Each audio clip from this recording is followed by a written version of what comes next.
Hello everyone and welcome back to my channel. So today's video is a collaboration with Angela Seberano. She and I have been messaging back and forth and both of us are really keen to do some more content that is going to be useful to those of you interested in developing your careers. So I'm going to be actually using this as the impetus to start a series, and I'm going to name it Girl Boss Tips, just so that there's a title that's consistent throughout. And the first one that I'm going to be doing in collaboration with Angela will be focused on interview tips today. So I want to give you my top 10 tips of how I've learned to conquer interviews. They can be very daunting, and I think especially if you're starting out on your career, you're a recent graduate, or you're looking for an internship, it can be especially scary to start preparing for those. But I'm going to give you everything that's ever gotten me through them. I've interviewed a lot for internships. I interviewed in the UK and several other places in the world. I also interned in Hong Kong.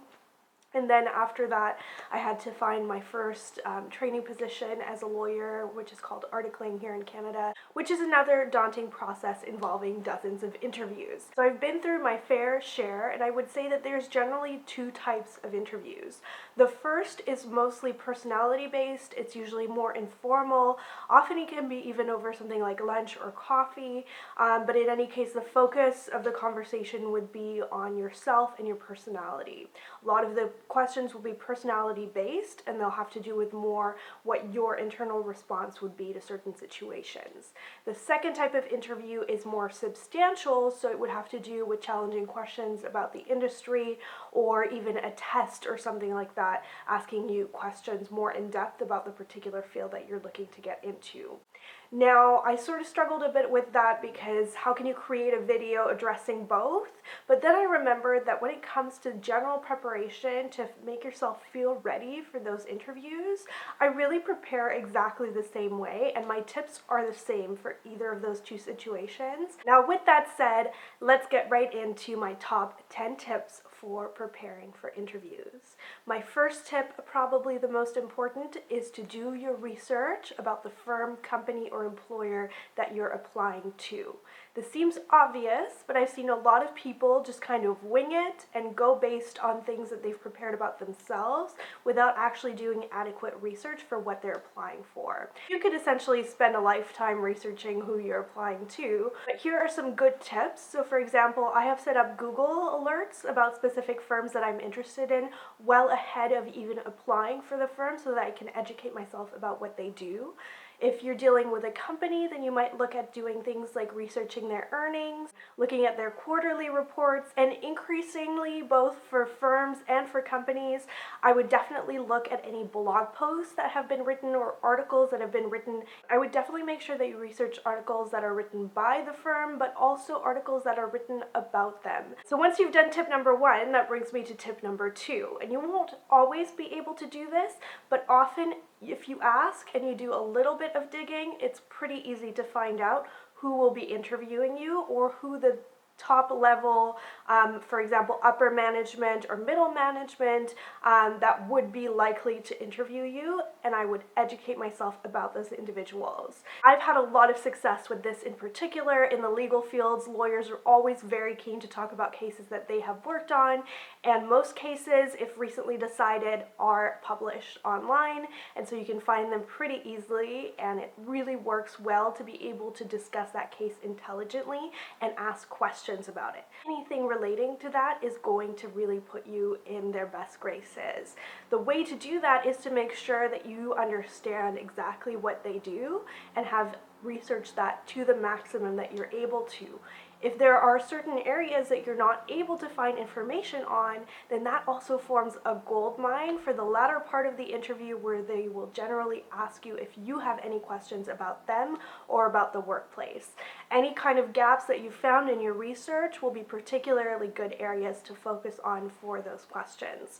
So doing that research about those individuals and their practices will prepare you in more than one way. My third tip is to prepare a gold mine of information to pull from for the interview rather than scripted answers. So I've often seen interview tips that suggest that you should practice question and answers, perhaps with a friend or a family member before your interview.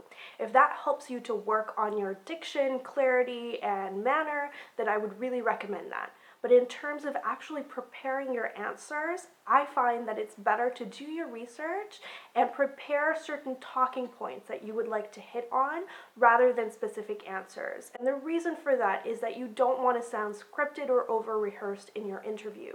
If you've prepared particular answers to questions and then the question deviates from that, then it might end up making you nervous and appear uncomfortable or unprepared.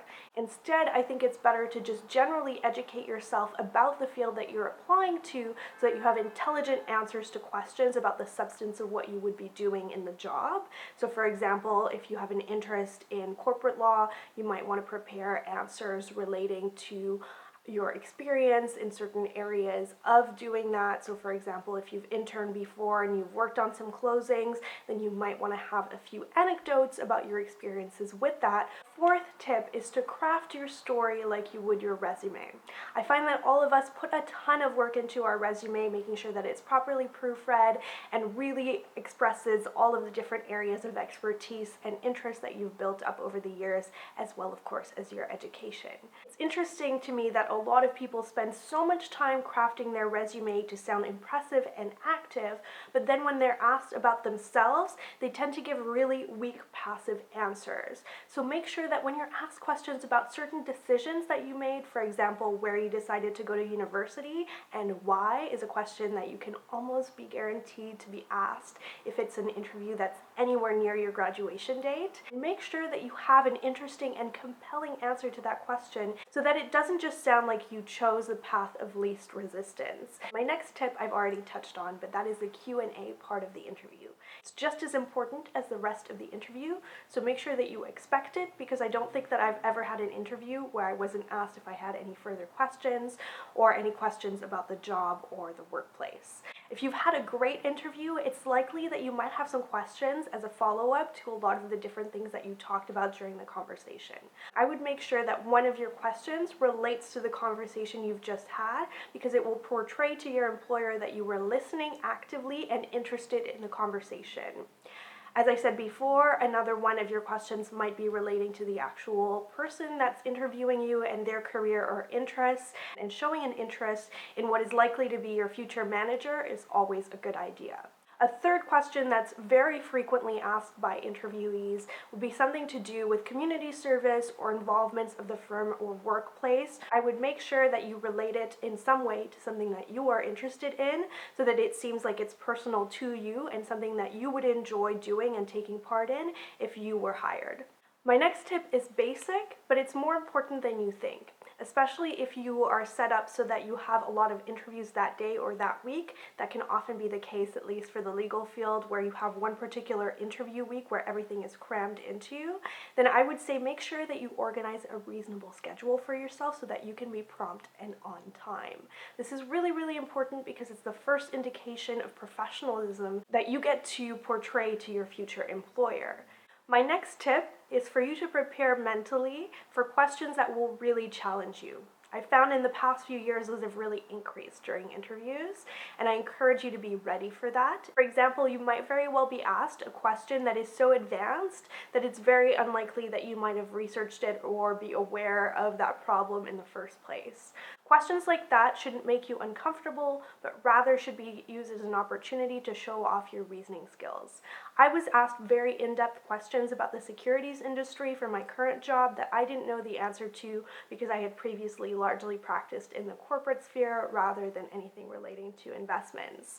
I use those questions as an opportunity to show off my reasoning skills and discuss how I might go about finding certain answers or educating myself about a particular area of law. Those questions can really show off your intelligence, your ability to deal with a challenge, and also your ability to sound organized, prepared, and confident when discussing something that makes you slightly uncomfortable because you might not actually know much about what you're talking about. Make sure, however, that you don't make it up as you go along, and if there's something that you're asked that you clearly don't know, then I would go ahead and acknowledge it and state how you would go and educate yourself about that.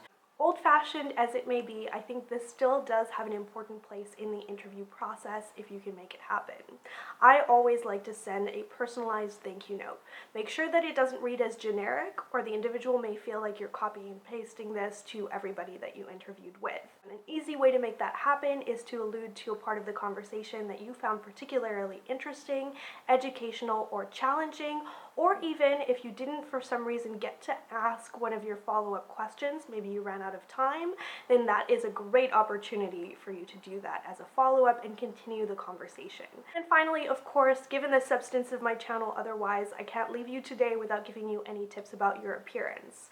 My first tip, however, goes beyond clothing or accessories, but rather deals with how you present yourself. It doesn't matter how great you're dressed if you're not able to present yourself in a way that indicates interest in the position. Body language is so key when it comes to interviews that often it's been stated that within the first couple of minutes or even seconds of the interview before you've really had a chance to say anything, the interviewer has already decided. The reason for that is that body language is ingrained in us as a way to tell what kind of individual we're dealing with and what we think of them. For example, feeling confident and portraying a confident body language when you first shake that individual's hand, as well as a firm handshake and a smile, are all very important parts of the interview. I do suggest that if you've never experienced interviewing, this might be a good area to practice with a friend, because often a lot of us are not aware of our mannerisms when we're nervous. So if you have a tendency to fiddle with any particular articles like keys or phone or your hair, then make sure that those are tucked away. And then finally, of course, I'm going to leave you with some general tips about what to wear, and this will be highly industry dependent. So for example, for all jobs that I've ever applied for, I've tended to have to dress more business formal because that is just what's expected in a traditional corporate law firm. If you're interviewing for more of a creative agency type job where your creativity might be more important to the position, then you might be able to dress a little bit more casually. My tip for you to address that question, especially if you're new to the field and you're a recent graduate, is to make sure that you find out what the dress code is in that workplace and dress a little bit more formally than that, so that you can indicate your respect and interest in the position with the seriousness of what you've worn. Now that said, it doesn't mean that you need to dress like you're going to a funeral or like you're a cater waiter to the particular job that you're applying for. I think it's not only possible but very important to express your personality through your choice of clothing. There's lots of small ways that you can do this while still appearing very professional and put together. I think a really neat way to do that is to wear something that indicates your interests or hobbies outside of the job. You'll often get asked that question anyway, so being able to signpost in that way and indicate your passions, your interests, your hobby in a physical way will help you to make yourself memorable to that person. So for example, for me, I'm a jewelry designer on the side. I've also seen people wear scarves or ties or even socks that are patterned or colorful and indicate, for example, their passion for golf or fishing or something like that. And that can be a neat conversation starter. I think the best approach with dressing is to keep it simple, keep it conservative, and keep it respectful to the environment that you are applying for, while still being able to express your personality and be yourself, because ultimately, bringing me to my last and final tip that I'm going to share with you today, it's really important to be yourself during interviews. That's not just so that you're bringing something authentic to the firm that you're going to be working for, but also because you should always remember that interviews go both ways. So ultimately, you want to find a position, internship, or career that is a good fit for you. So that concludes my tips for interviews. I hope you found this video helpful. If you would like to see a continuation of this Girl Boss Tips series, then I I think I'm very keen to keep doing that, so make sure that you leave any follow-up questions or video suggestions you might have in the comments down below. Angela and I will both be answering lots of the questions that we get on these videos in particular, because I know for many of you it will be highly context dependent, and so a general video can only answer so many questions, but we're very happy to keep addressing questions in future videos or in the comments down below, so make sure that you leave us your feedback. So thank you so much for stopping by my channel. If you'd like to see more content like this, then make sure that you give it a like and subscribe, and I will see you in my next installment. Bye!